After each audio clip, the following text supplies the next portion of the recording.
personally, there's a clear case for Britain staying in the European Union.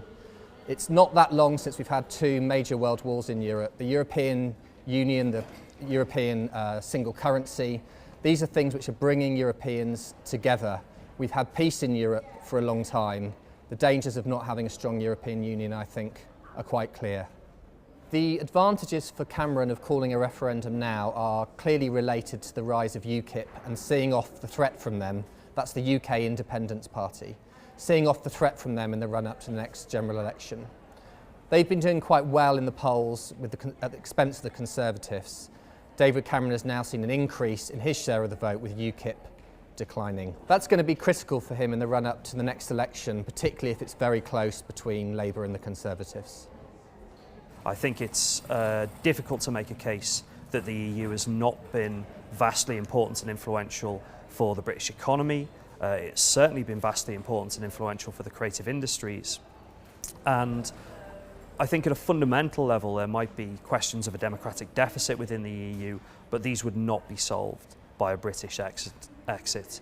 Moreover, actually, I think there's a broader question about the way that the EU has, in the creative industries at least, been a way of compensating for the fact that Britain has a very poor record in doing industrial policy since the 1980s. So regional development funding, the attempts to harmonise creative industries across the European Union have been really important in economic and industrial developments. And were Britain to leave, it would require, I think, a revolution within the collective political imagination of Westminster and Whitehall to replace that. I think from the British viewpoint, staying in the EU is certainly a good thing. I don't think this is because of free trade and the city and these things, because essentially I don't think that from a situation of free trade we are going to impose barriers. Given that the status quo is free trade, the other countries with the UK will find some kind of agreement to keep what there exists now, even if the UK leaves the EU.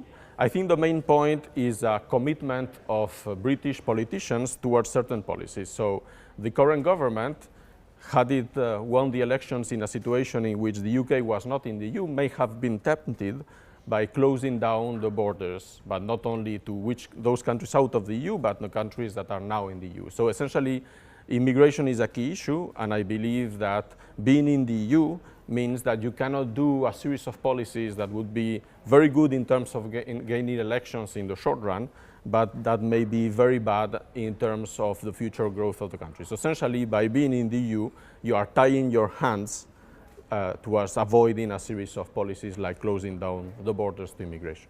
Should the UK in a referendum opt in or out of the EU? Well, to some extent it depends on whether the British people go with their heart or with their head. Certainly if you went with your head, you'd say that it makes sense to be part of this great trading area, still the biggest in the world, to have a seat at the table, to be able to influence the way the laws are made, laws that in the end will apply to us and all our companies that wish to do business there. So that is a logical argument, say don't give up the power that you already have and the influence. Obviously Britain's relationship with Europe as an island nation, as David Cameron said, has been somewhat troubled and uncertain. And that means that people feel with their heart to some extent that we don't really belong there and that we've lost our sovereignty.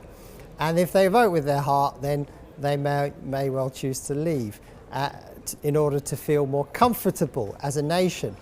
Personally, I think at this time the head and the heart need to reconcile to each other, and we need to recognise that the idea of an island nation is really a sentiment from the past, that we are part of an interconnected world and we need to have the maximum influence in all our trading relationships, and to walk away from influence that we do have in the European Union would be a mistake.